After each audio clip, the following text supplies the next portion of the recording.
Welcome to the ChemoMonster.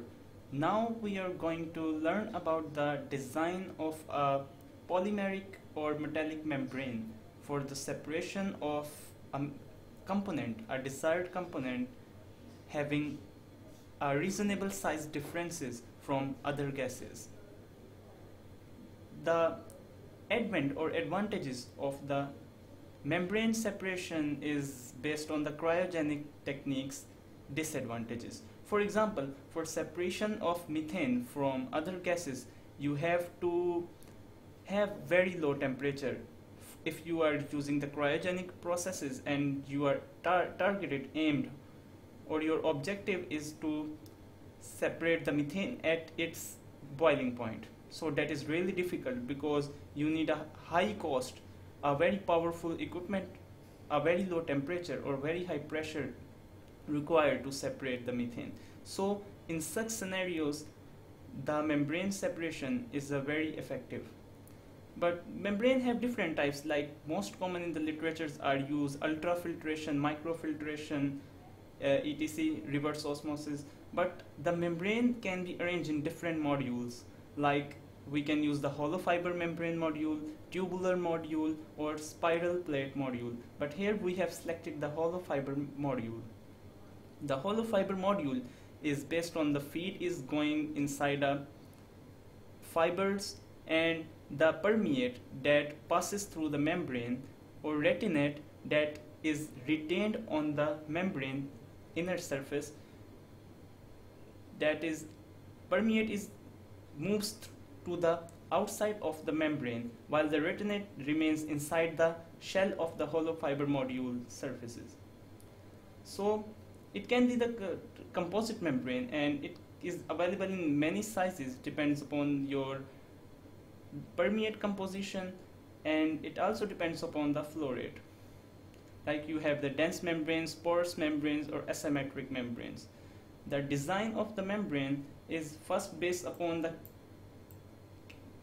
collection of the permeability and selectivity data. These both are experimental terms, and you can find these in different literature references. Like from a reference, I have find out the selectivity of this membrane. Remember, every membrane have its definite selectivity.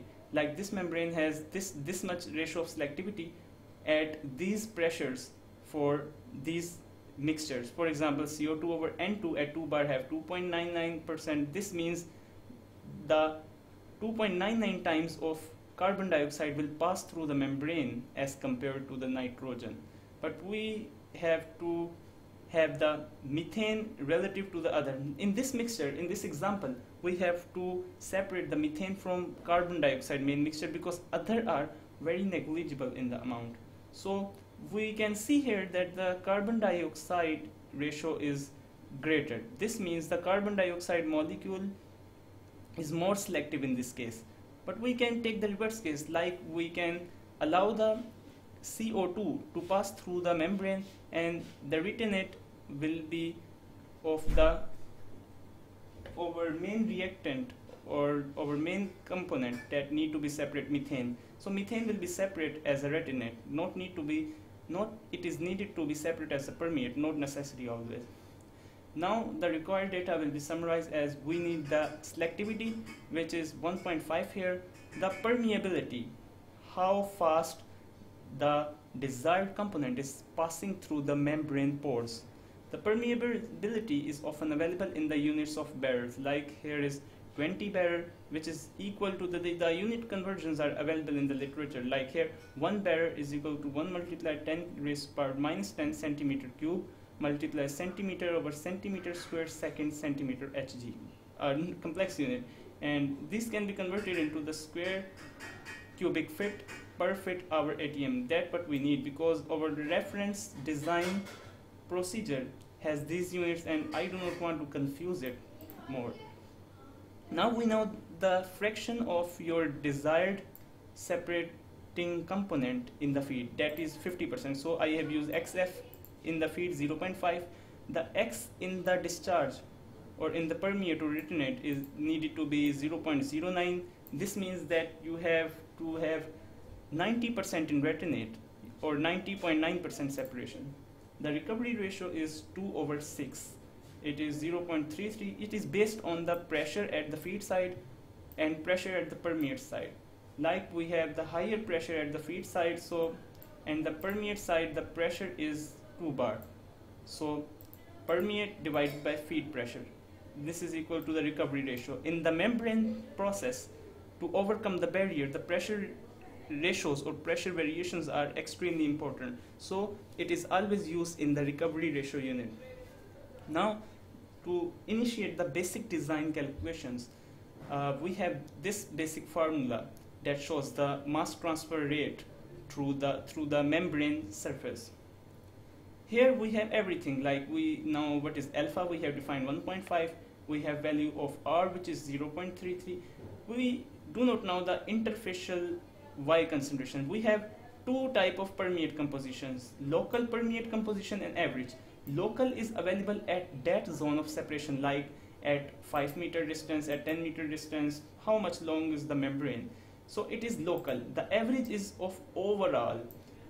For example, I said from total length of 10 meter of membrane, the average composition is 0.xx, whatever it is. But the local permeate composition is defined at every point of membrane. So remember the difference. This Y1 is the local permeate composition, and at the end, for calculation of the membrane area, we have to convert the local permeate composition into the average composition of permeate. So from this equation we can easily get a quadratic equation. We know the x can be varied, like if I put the x feed here, I will get the local composition of permeate at relative to the feed. If I change x, like if I put the x discharge, x at the end, like that is 0.0909, so I will get my local permeate composition relative to the discharge composition of permeate. So after putting that, and we get this type of quadratic equation, and after using the quadratic formula, most of the time you have two roots, like having the minus b plus minus under root b ka square minus 4ac over 2a. Most of the times the minus b plus root is extraneous, like I have got from that at 8.01 minus b minus square root b ka square minus 4ac over 2a always give a important root, but you have to check it in most cases. Like I have got 0.567. This is telling at the feed where your desired key component fraction is 0.5, its fraction in the permeate is 0.567. At the discharge end where x is equal to desired, what we want to achieve, the local permeate composition from using the same formula, but the change of x is accommodated, so you will see difference in last two coefficients value, so you will get a yi local permeate composition at this x, discharge x. Now what I have told is the average. Now we have to take the average of these two, and we will get an average overall composition of the permeate. Now from the material balance, we have assumed that our inner flow rate of the liquid or mixture is 100 kmol per hour. The permeate side flow rate is 55 kmol per hour. That is based on the separation efficiency, like we have achieved the 55% separation, and retinate side is 45 kmol per hour. It is based on the material balance, and it varies based on what separation you want to achieve. Like I have 95% or 90%. Okay, this is not that much accurate because the local permeate composition is function of two variables, yi local composition and the x that is varying along the length. The x is changing continuously, and the local composition is also changing of the permeate. Also for the retinate we can say the same. So we have to devise increments in the step, like of the numerical methods or finite element analysis you do. So for example, we introduce an increment of 0.01 for first. From 0.5 or 50%, the x in the from the feed reduces to 0.49. The change will be 0.552 in local permeate composition using the quadratic formula defined before. The average will be calculated again, and from the material balance calculation you can rearrange the equation because you know everything, but you want to calculate how much delta V you have obtained, how much V is permeate, how much permeate composition flow rate you have obtained in this small section or increment. Like here we have obtained using the same formula and putting all the data that we have calculated above, we get the delta V is equal to 14.285 kilomole per hour. The remaining in this will be 100 minus 14.8, it will be the retinate.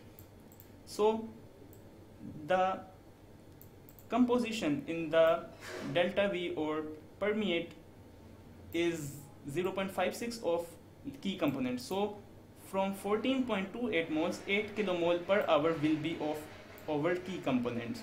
Again, taking another increment, we will find again the composition, again take the average, again apply the mass balance, again find our delta V, again find our L, retinate, again find the amount of key component in the retinate, and then this is I have only done for the two sections, but for accuracy you have to do it as per reference of the unit operations by McCabe and Smith, chapter number 26, membrane separation processes, example number 26.1.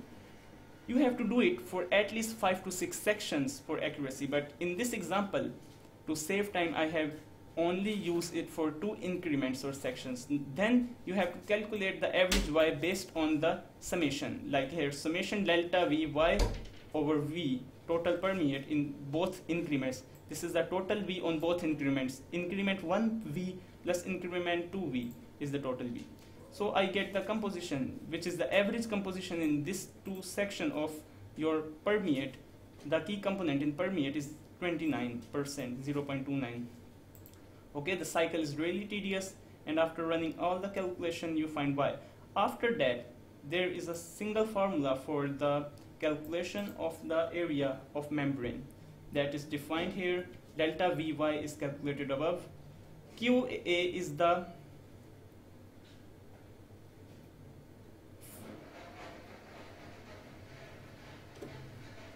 the pressure, QA is the flow rate, and P1 is the pressure, and X minus R by 1 will be found from the stage cut ratio, but it can be found directly for the 2 increments.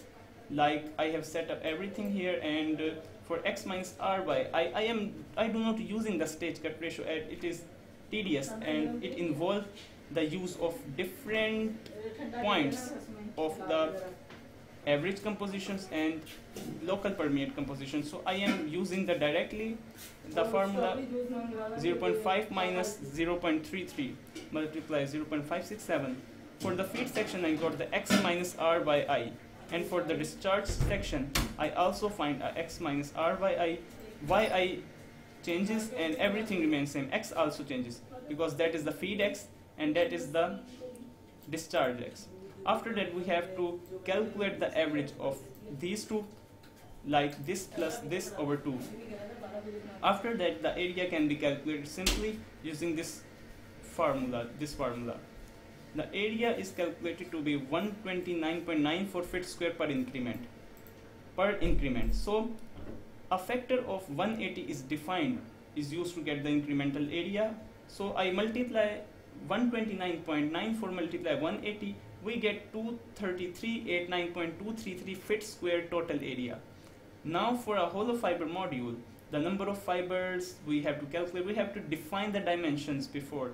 This is needed. The thickness of membrane 8 cm, the diameter of one fiber is 1 cm, length of one fiber we assume it is to be 40 feet, 12.195. The area of fiber will be pi RL, 4.13 feet square, that is the area of one fiber. But the area of total fibers will be equal to the number of fibers multiply area of fiber. From that we obtain the number of fibers will be equal to the area of membrane divided by area of each fiber. So the number of fibers come out to be 5663.25 here. The net flux can be found by dividing the total flow rate over area. Flow rate over area is equal to the flux. This is the flux of the permeate. So you have tabulated all into the summary and the design is completed. So stay happy, stay blessed, and stay with us. Thank you.